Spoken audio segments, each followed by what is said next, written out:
क्योंकि जब तक इस प्रदेश से हेमंत सोरेन की सरकार हटेगी नहीं, यहाँ के लोगों के दर्द, यहाँ के लोगों की तकलीफ वो दूर नहीं होगी। क्योंकि आज इस प्रदेश में जिस प्रकार से सरकार बैठी हुई है, अपने लूटने में लगे लगे, बालू को भी लूट रहे हैं, पत्थर को भी लूट रहे हैं, कोयला को भी लूट रहे हैं, लोहा को भी लूट रहे हैं।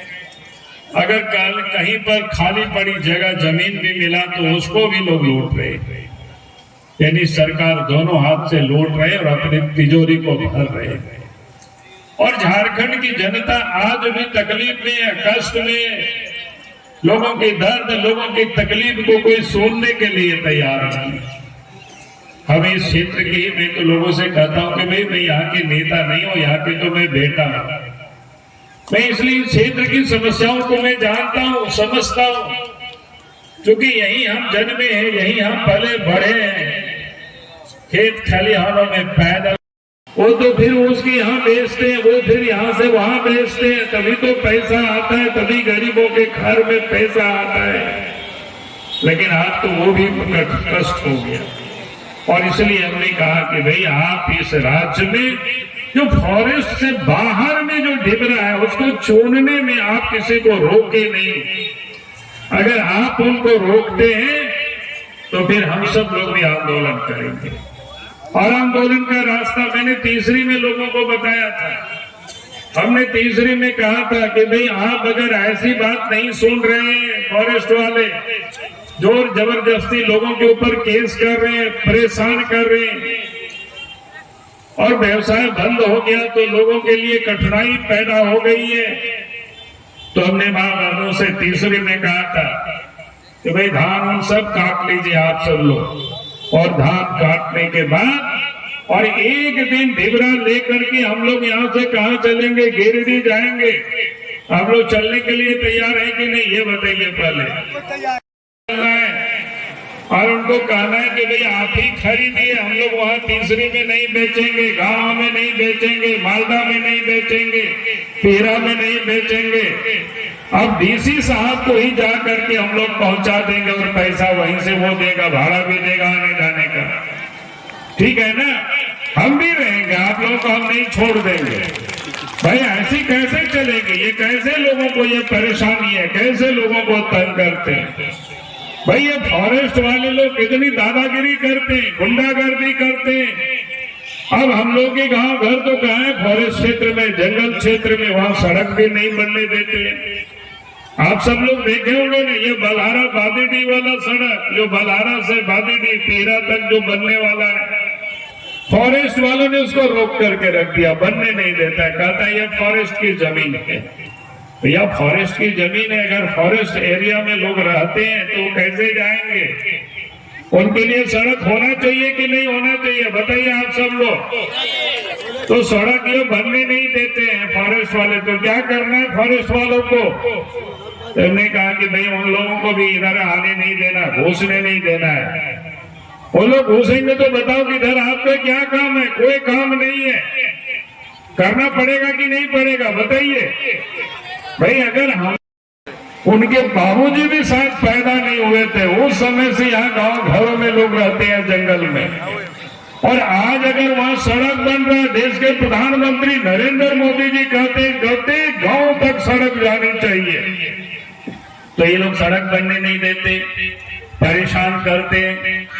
अब जब वो हम लोगों को परेशान करते हैं तो हम लोग भी उनको परेशान करेंगे कि नहीं करेंगे? बताइए।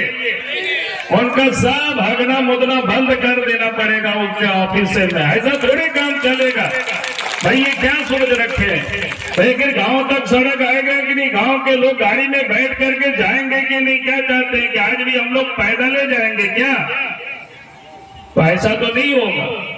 तो इसलिए हमने कहा कि भाई ये जो जंगल में हम सब लोगों के रोजगार भी छीन रहे हैं, आने जाने का रास्ता भी नहीं बना रहे हैं, उसमें भी बाधा डाल रहे हैं, तो जो लोग बाधा ही डालते हैं, जो लोग रोजगार भी छीनते हैं, तो फिर वैसा विभाग के लोगों को इधर क्यों आने देना? हम लोग आने देना चाहिए कि नहीं? उनको रोकना चाहिए कि नहीं? भाई आप हम लोग भी तो चाहते हैं कि हम लोग की भी बहू बेटी सड़कों पर गाड़ी से जाए। भाई 21वीं शताब्दी हो गया, अब दुनिया कहाँ चंद्रमा पर चढ़ गया, मंगल ग्रह पर लोग चढ़ने की तैयारी कर रहे हैं, हवाई जहाज से लोग उड़ रहे हैं, और हम लोग को मोटर गाड़ी और मोटरसाइकिल और साइकिल चलाना भी मुश्किल हो रहा है। तो ये आज जो ये सरकार है, लोगों की तकलीफ को पहचानते नहीं है, लोगों की तकलीफ को ये समझते नहीं है।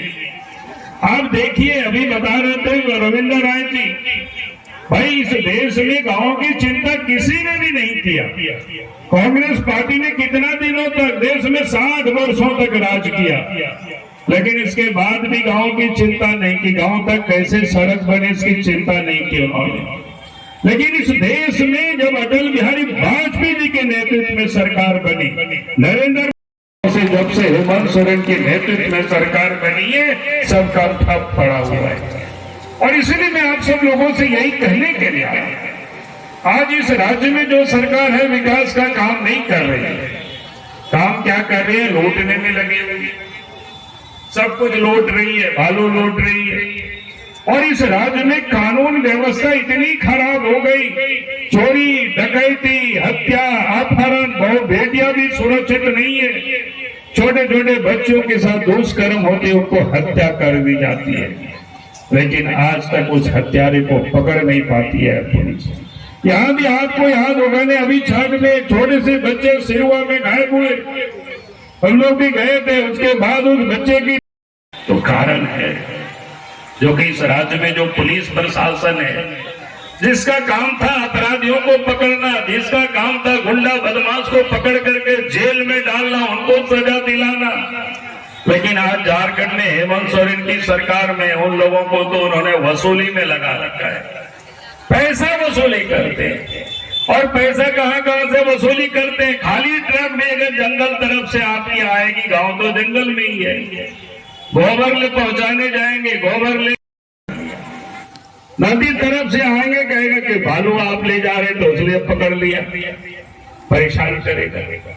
लोगों ने कहा कि भैया आखिर घर द्वार लोग बनाते हैं, गांव घरों में जंगलों में घर है, अगर बालू की जरूरत है तो कहां से लाएंगे? नदी से न उठा के लाएंगे। सरकार उसको नीलामी नहीं करती है। हम तो कहते हैं कि भैया ब्लॉक कैंपस में बालू को रखिए, वहीं जाकर के लोग खरीद लेंगे, थाना कैंपस में बालू को रखिए, वहीं यहाँ के लोग खरीद लेंगे पैसे से, लेकिन आप लोगों के लिए बालू की व्यवस्था नहीं करेंगे ब्लॉक में, आप बालू की व्यवस्था थाना में नहीं करेंगे, और लोग अगर नदी से उठा के ले जाते हैं तो आप उसके ट्रैक्टर को पकड़ते हैं, उनके ऊपर आप केस मुकदमा करते हैं। तो इसके लिए लड़ना चाहिए कि नहीं चाहिए? बताइए आप लोग, भाई ये तो जुल्म है कि नहीं है?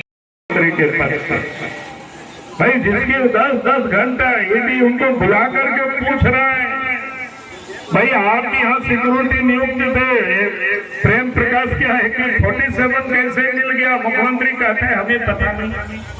भाई कैसे बात करते हो?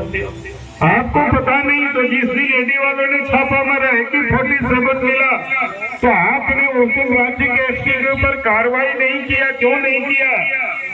आप डीजी पुलिस के ऊपर कार्रवाई नहीं किए, मुख्यमंत्री के सिक्योरिटी में जो एसपी नियुक्त होते उनके ऊपर कार्रवाई क्यों नहीं किए? आप कह रहे हैं कि हम नहीं जानते कोयला कहाँ, पत्थर कहाँ चोरी हो रहा था। भाई आप नहीं जानते, हमने तो 2 साल 1.5 साल पौने 2 साल होता है कि नहीं? बताओ। पता प्रधानमंत्री आवास में भी पैसा लेता है, पशु शेड में भी लोग पैसा लेते हैं कि नहीं लेते हैं? सब जगह पैसा लेते हैं। मुखिया लोगों को बेचारा मुनीम बना दिया, उन लोगों के काम में भी पैसा वसूलता है। हमने कहा कि एक बार फिर से बीजेपी के नेतृत्व में सरकार बनने दीजिए, मुखिया लोगों से कोई पैसा वसूल नहीं करेगा, किसी इंजीनियर को हस्तक्षेप करने का उसमें अधिकार नहीं होगा, किसी वीडियो को उसमें हस्तक्षेप करने का अधिकार नहीं होगा। कौन सा काम होता है? 2-2.5 लाख 3 लाख का काम होता है। भाई आदमी एक बड़ा बड़ा घर बनाता है, कौन से वहाँ इंजीनियर लोग लेके लाते हैं? अपने से बनाता है कि नहीं बनाते आप लोग घर? तो बनाते हैं, तो फिर उसमें सिक्योरिटी इंजीनियर, उसमें वीडियो साहब, उसमें ढेर अफसर लोग सब खाली कमीशन खोरी के लिए बैठा रखे लोगों को, क्या जरूरत है उसमें से? अभी आनंद जी हमको बोल रहे थे कि हमारे यहाँ तेरा में ब्लॉक बनना चाहिए। हम तो कहते आनंद जी हमारी बस चले तो हम सारे ब्लॉक को हम बंद कर देंगे झारखंड में, और पंचायत को, प्रमुख को, सबको अधिकार दे करके, गांव को अधिकार दे करके काम करवाना। कम से कम इतनी लूट तो नहीं होगी। और ये लोग लूट करके पैसा कहाँ ले जाते हैं?